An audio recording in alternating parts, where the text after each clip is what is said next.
Subscribe now and press the bell icon. Never miss an update. Hello students, इस video में जो topic हम discuss करने जा रहे हैं वह है कैपेसिटर एंड कैपेसिटेंस। बड़ी महत्वपूर्ण टॉपिक है, इम्पॉर्टेंट टॉपिक है, इसलिए लेक्चर को पूरा लेक्चर ध्यान से सुनेंगे।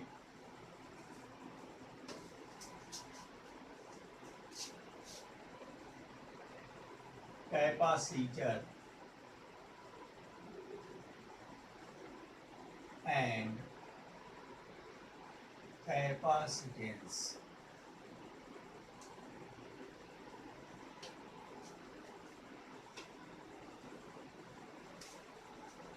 थोड़ी सी टॉपिक के बारे में बेसिक बातें कर लें। अगर कोई कंडक्टर हो, कोई जनरल कंडक्टर हो और हम उसे चार्ज दे रहे हैं, चार्ज कर रहे हैं। मान लिया कोई कंडक्टर है और इस कंडक्टर को हम चार्ज प्रोवाइड करा रहे हैं,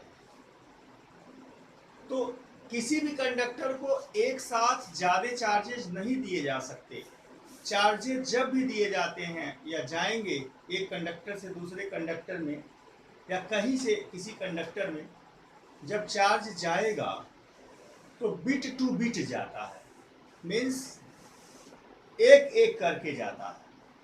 मान लिया कोई कंडक्टर है, तो जब हम इसको पहला चार्ज दे दिए, अभी इस पर कोई चार्ज नहीं, न्यूट्रल है, एक कंडक्टर है और न्यूट्रल है, इस पर कोई चार्ज नहीं है।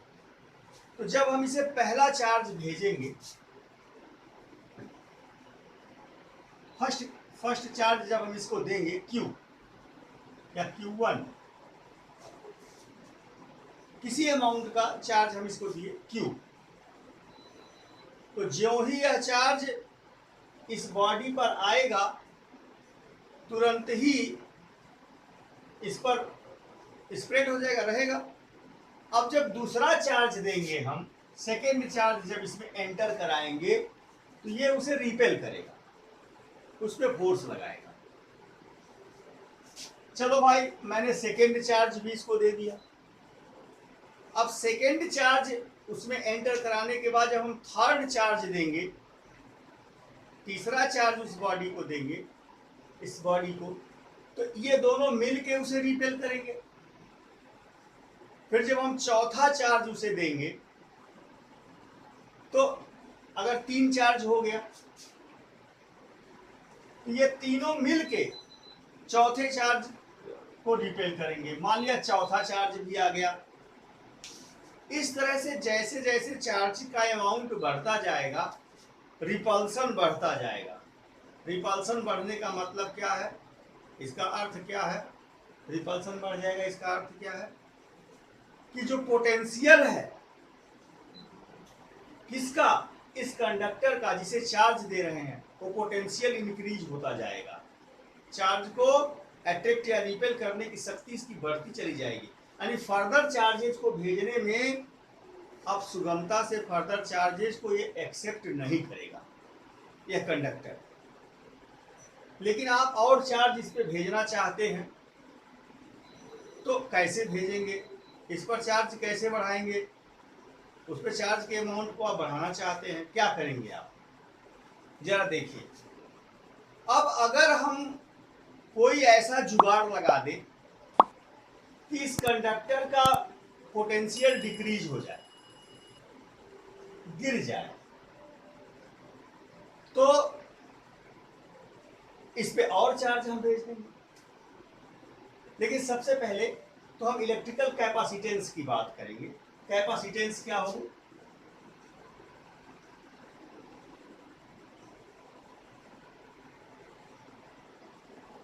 The ability to hold charge, the ability to hold the charge by any conductor is called its capacitance. किसी कंडक्टर द्वारा उसके किसी भी अमाउंट में चार्ज होल्ड करने की जो कैपेसिटी होती है, क्षमता होती है, उसी को उसका कैपेसिटेंस कहते हैं। अब इसकी वैल्यू किसके बराबर होगी?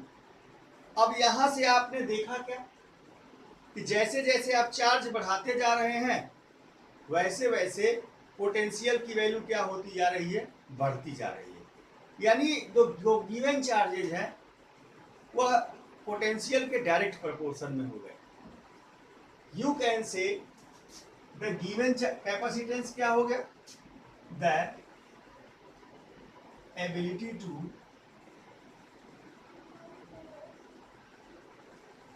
Hold charges by a conductor.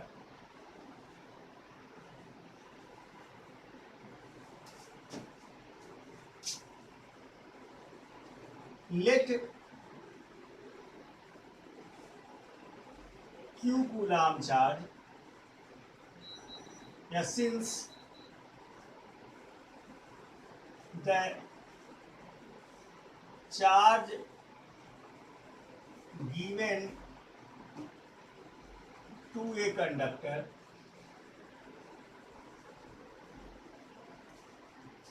is directly proportional to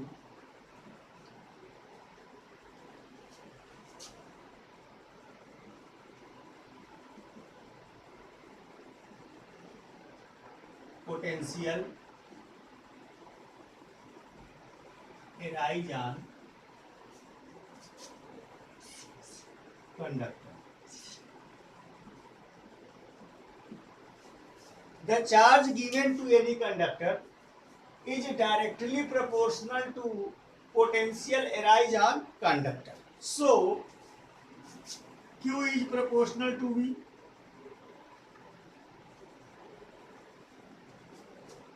If Q Coulomb charge is given and potential becomes V, then Q is proportional to V. Proportionality की साइन को रिमूव करने के लिए यहां एक कांस्टेंट लगाया गया है C. Q equal to C into V, where C is a constant called electrical capacitance of conductor. यहां C क्या है? कांस्टेंट है. इस C को क्या कहेंगे? Electrical capacitance of the conductor. Means C equal to Q upon V.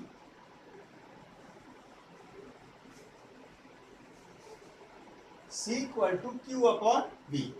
Charge पर unit voltage, अगर V की वैल्यू हम 1 वोल्ट ले लें तो C इक्वल टू क्या हो जाएगा? Q, the amount of charge hold by the conductor at per unit volt is called its capacitance. What is capacitance? Clear students? Definition और ये क्लियर हो गई. नोट कर लीजिए, फिर इरेज करें इसको. Note down students.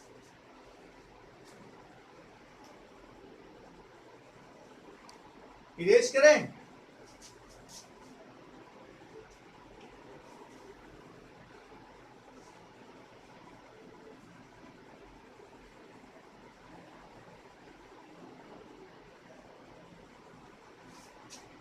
अब यूनिट देखेंगे इसकी. Unit of capacitance.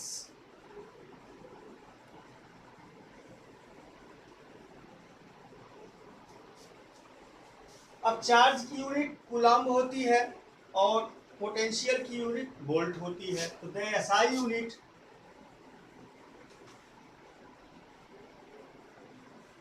Of C is coulomb per volt. Coulomb per volt, which is also called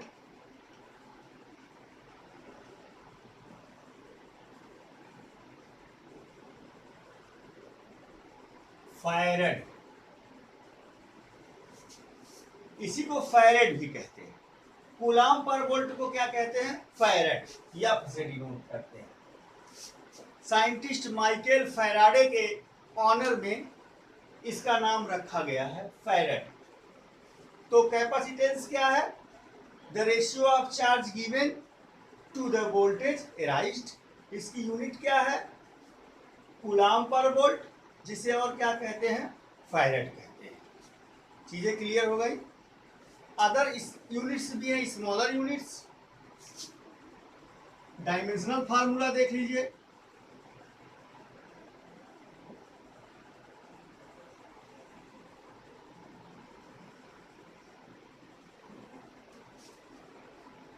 आप सी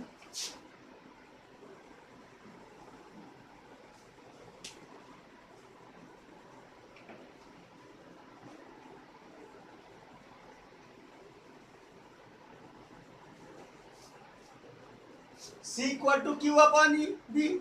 आप जानते हैं C equal to Q upon B. अब Q इक्वल टू होता है I into T, Q upon W. V की value क्या होती है? W upon Q।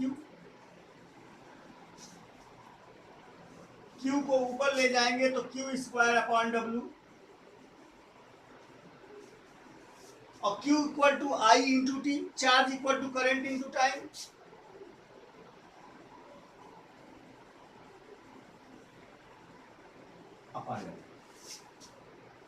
Charge equal to current into time, square करेंगे तो I square into T square. अब सबका डायमेंशनल फार्मूला रख देंगे। आई के लिए क्या लिखेंगे? ए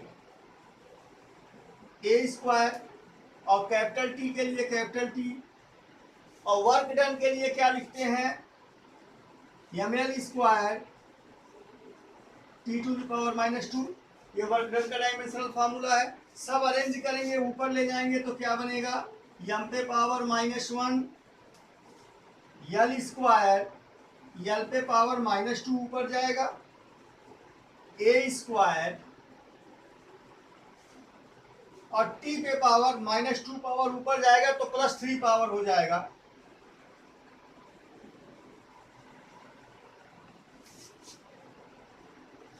ये टी स्क्वायर है, ए स्क्वायर टी स्क्वायर, ये यहां जाएगा तो 4 पावर हो जाएगा यहां। इस तरह से ये इलेक्ट्रिकल कैपेसिटेंस का डायमेंशनल फार्मूला हो गया।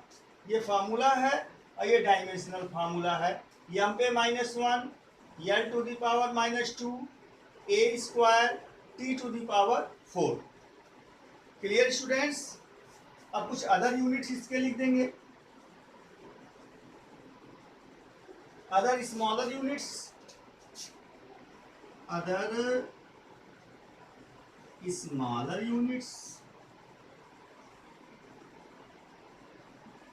पहला milli farad equal to 10 to the power -3 farad. Micro farad equal to 10 to the power -6 farad. Nano farad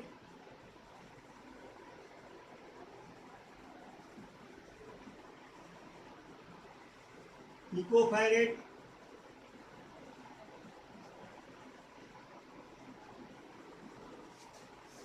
ये कुछ स्मॉलर यूनिट्स हैं। न्यूमेरिकल प्रॉब्लम्स को सॉल्व करते समय इनकी जरूरत आपको पड़ेगी। जैसे एक milli farad equal to 10 to the power -3 farad, micro farad equal to 10 to the power -6 farad, nano farad 10 to the power -9 farad, और pico farad equal to 10 to the power -12 farad. इस तरह से कैपेसिटेंस के बारे में ये सारी जानकारी हो गई। अब हम बात करेंगे कैपेसिटर की।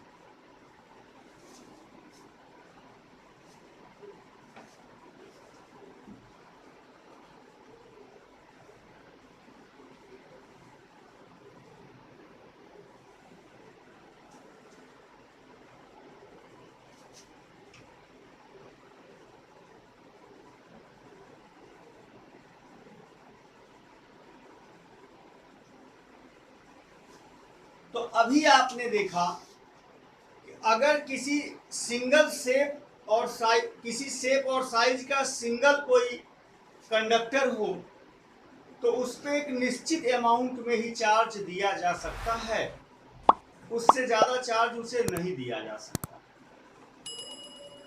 जैसे अभी मैंने बताया है, एक कंडक्टर था, जैसे जैसे उसे चार्ज आप देते जाएंगे उसका पोटेंशियल बढ़ता जाएगा, अर्थात उसकी रिपल्सिव वैल्यू बढ़ती जाएगी, रिपल्सन करने की क्षमता बढ़ती जाएगी, फर्दर चार्जेस को एक्सेप्ट नहीं करेगा। लेकिन आप ज्यादा चार्ज स्टोर करना चाहते हो, ज्यादा चार्ज कंडक्टर को देना चाहते हो, तो फिर क्या करोगे? जैसे यहां समझिए, ये कोई कंडक्टर है, आपने इसे ये 3 चार्ज दे दिया, अब फर्दर चार्ज इसमें एंटर नहीं हो रहे हैं, आप चाह रहे हैं इस पे और चार्ज स्टोर करना चाह रहे हैं, तो हम इसके बगल में अगर एक न्यूट्रल बॉडी रख दें, इसके बगल में एक न्यूट्रल बॉडी रख दें, तो क्या होगा जरा गौर करिए। सबसे पहले तो ये 3 चार्जेज हैं, इन चार्जेज के नाते इस सराउंडिंग में किसी पॉइंट पर इलेक्ट्रिक पोटेंशियल जनरेट हो जाएगा। इलेक्ट्रिक पोटेंशियल का फार्मूला आप जानते ही हैं, यहाँ यहाँ यहाँ हर जगह पोटेंशियल जनरेट हो जाएगा। अच्छा, अब आप जब दूसरी बॉडी रखेंगे तो क्या होगा? इसके इंडक्शन के नाते यहाँ निगेटिव चार्जेस क्रिएट हो जाएंगे इसके पास वाली एंड पे, और यहाँ पॉजिटिव चार्जेस। इंडक्शन के द्वारा आपने पहले चैप्टर में पढ़ा है इस बात को। अब क्या करेगा इंडक्शन से? अब ये जो निगेटिव चार्जेज हैं वो इस रीजन में निगेटिव इलेक्ट्रिक पोटेंशियल को जनरेट करेंगे, और ये पॉजिटिव, तो ओवरऑल इफेक्टिव जो इलेक्ट्रिक पोटेंशियल होगा इस कंडक्टर का थोड़ा सा कम हो जाएगा, थोड़ा घट जाएगा, कम हो जाएगा। अब क्यों कम हो गया? क्योंकि अगर 10 वोल्ट का प्लस है और 2 ही वोल्ट का मान लीजिए माइनस पैदा हो गया, तो फिर क्या होगा? 8 वोल्ट हो गया, दोनों का जो सम होगा 8 वोल्ट होगा, यानी जो प्रभाव होगा इस रीजन में पोटेंशियल का थोड़ा कम हो जाएगा। और जब थोड़ा कम होगा तो फर्दर चार्जेस को आप इस पे भेज दिए, कुछ चार्ज इस पे और आ सकते हैं, आपने स्टोर कर दिया। अब अगर हम जो है इसे, ये जो न्यूट्रल कंडक्टर था जिसे आपने रखा था, इसे अर्थ से जोड़ दें, अर्थिंग कर दें,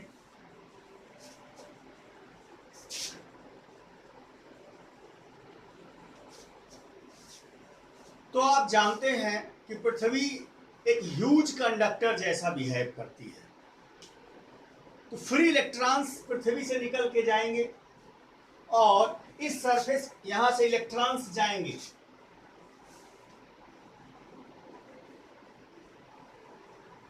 अर्थ तुरंत ही इलेक्ट्रॉन्स को सेंड कर देगा। चूंकि यहाँ पर इस सरफेस पर पॉजिटिव पोटेंशियल है तो पृथ्वी के इलेक्ट्रॉन्स को वो अट्रैक्ट कर लेगा, तो पृथ्वी के इलेक्ट्रॉन निकल कर जाएंगे और इसे न्यूट्रल कर देंगे। ये जो सरफेस है इन चार्जेस को क्या कर देंगे? न्यूट्रल कर देंगे।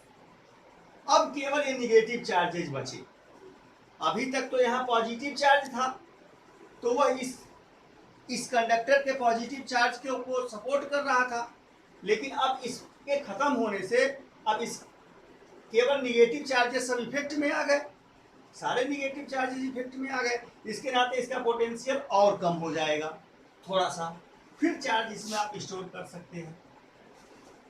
इस तरह से आपने देखा कि हम इस कंडक्टर की शेप साइज को नहीं बदले, लेकिन उसकी कैपेसिटी से ज्यादा चार्ज उसमें स्टोर कर दिए।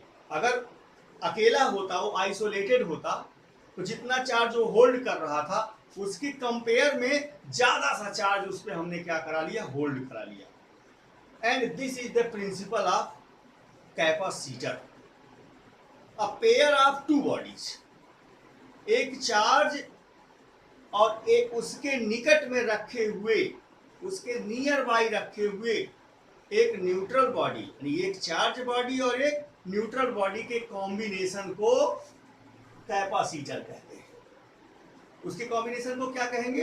कैपेसिटर कहेंगे। ये दोनों जो बॉडीज हैं वो किसी शेप साइज की हो सकती हैं, रेगुलर शेप साइज की हो सकती हैं, इर्रेगुलर शेप साइज की हो सकती हैं, और इन दोनों बॉडीज को प्लेट्स ऑफ कैपेसिटर कहते हैं। क्या कहते हैं?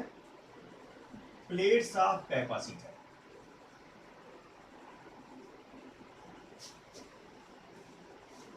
प्लेट्स ऑफ कैपेसिटर वो किसी शेप साइज की हो सकती है, जनरल शेप साइज उनका हो सकता है, या कोई नॉन शेप साइज हो, किसी नो जैसे सिलिंड्रिकल हो सकते हैं, स्फेरिकल हो सकते हैं, प्लेन सीट हो सकता है, पॉसिबल, एंड उनको उनका क्या कहेंगे? प्लेट कहेंगे। तो कैपेसिटर क्या है? कैपेसिटर ये डिवाइस, यू कैन से appliance which can store enough amount of charges without changing its shape and size. Capacitor एक ऐसी डिवाइस है जो बिना अपनी शेप साइज में परिवर्तन किए एनफ अमाउंट में चार्जेस को स्टोर कर सकता है। उसी को क्या कहेंगे? कैपेसिटर कहेंगे।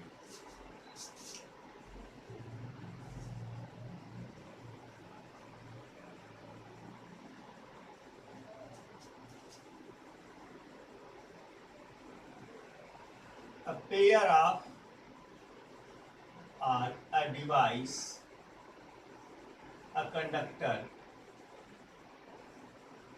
a pair of two conducting bodies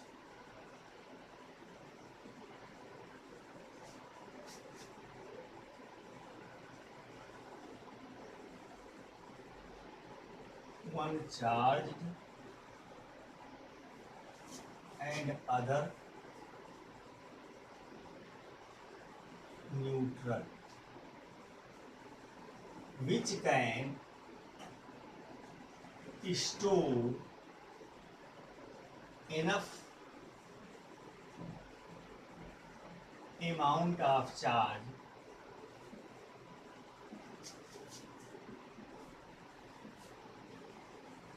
without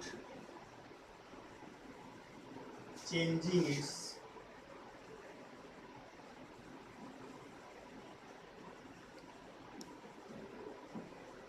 shape and size.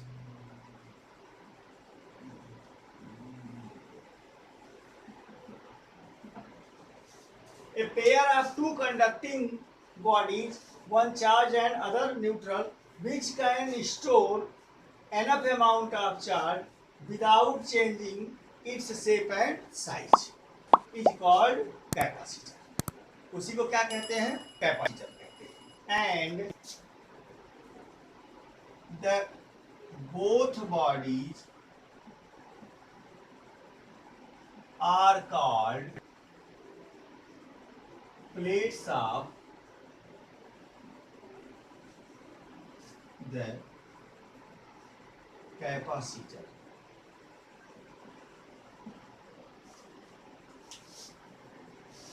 Clear? इसका प्रिंसिपल अब पैरेलल प्लेट कैपेसिटर क्या होता है?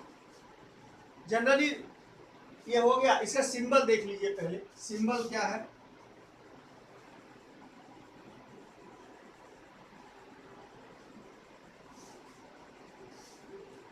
कैपेसिटर को दो पैरेलल लाइंस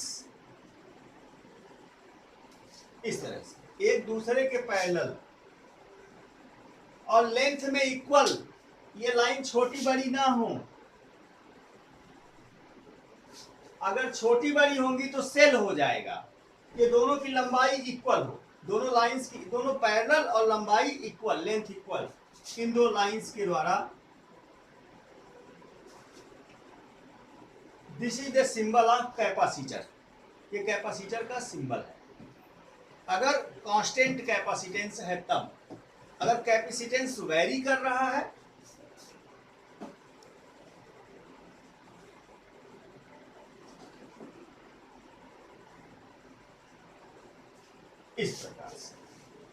ये क्या है? Constant capacitance. अब ये किस केस में? Variable capacitance. यानी एक ऐसा कैपेसिटर जिसका कैपेसिटेंस कांस्टेंट हो, उसके लिए सिंबल क्या है? दो इक्वल लेंथ की पैरेलल लाइंस, और यहाँ एरो कट कर देंगे तो ये वेरिएबल कैपेसिटेंस है, मतलब इसकी कैपेसिटी वेरी कर रही है, चेंज हो रही है। सिंबल कंफर्म हो गया? क्लियर हो गया स्टूडेंट्स? अब इसके बाद इनका यूज कहाँ है? कैपेसिटर का एक नाम और है कंडेंसर। कैपेसिटर को जनरल बोलचाल की भाषा में कंडेंसर कहते हैं। कंडेंसर आप सब लोगों ने देखा है, जो सीलिंग फैन होता है या एसी से चलने वाले मोटर पे जितने डिवाइसेस हैं, गोल गोल घूमते हैं जितने, जैसे वाटर पंप हो गया, फैन हो गया, कूलर हो गया, सब में लगा रहता है। जनरल रूप से जो आपके घर में मौजूद रहते हैं चीजें, उनका नाम मैं ले रहा हूं। बाकी और अप्लायंसेस में हर जगह यूज है। रेडियो सेट में, इलेक्ट्रिकल और इलेक्ट्रॉनिक्स दोनों में ही कैपेसिटर का यूज होता है। रेडियो सेट हो गया, आपका कंप्यूटर हो गया, हर जगह टेलीकम्युनिकेशन हो गया, हर जगह कैपेसिटर्स का यूज होता है। लेकिन जनरल रूप से आप कहाँ देखेंगे? आपका जो सीलिंग फैन है उसमें जनरली देख सकते हैं, ये सीलिंग फैन का रॉड है और यहाँ फैन लगे रहते हैं, तो रॉड के ऊपर यहाँ एक डिब्बी जैसा, सफेद डिब्बी जैसा रहता है ना। आप कभी अपने सीलिंग फैन को देखेंगे, उसके ऊपर एक डिब्बी जैसा यहाँ लगा रहता है, सफेद इतनी मोटी डिब्बी यहाँ सीलिंग फैन में आपके, वही कैपेसिटर है, जिसको आप लोग बोलचाल की भाषा में कंडेंसर बुलाते हो, वही कैपेसिटर है। तो कैपेसिटर का एक नाम बोलचाल का नाम क्या है? कंडेंसर भी कहते हैं कैपेसिटर को। अब इसके बाद टाइप्स, कैपेसिटर के टाइप्स। अब अलग अलग कैपेसिटर्स का जो नाम है वह उनके प्लेट्स के साइज, शेप के आधार पर लिया जाता है। अगर दोनों प्लेट्स प्लेन हैं और पैरेलल हैं तो इसे पैरेलल प्लेट कैपेसिटर कह देंगे। अगर दोनों प्लेट सिलिंड्रिकल हैं तो सिलिंड्रिकल कैपेसिटर कह देंगे। स्फेरिकल हैं तो स्फेरिकल कैपेसिटर कह देंगे। इस तरह से इनका नाम जो है प्लेट्स की शेप के आधार पे रख लिया जाता है। यूजेज इनका तो आप जान गए, चार्ज स्टोर करने के लिए यूजेज इनका कहाँ है? बहुत उपयोग है फैंस में, या जितने भी मोटर्स, एसी से चलने वाले मोटर्स होते हैं उनमें, रेडियो सेट में, टेलीविजन्स में या कंप्यूटर्स में, हर जगह कैपेसिटर्स का यूज होता है। तो व्हाट इज कैपेसिटर, सिंबल, सारी चीजें क्लियर हो गई? नोट डाउन स्टूडेंट्स, उतार लीजिए, फिर नेक्स्ट टॉपिक बताते हैं आपको।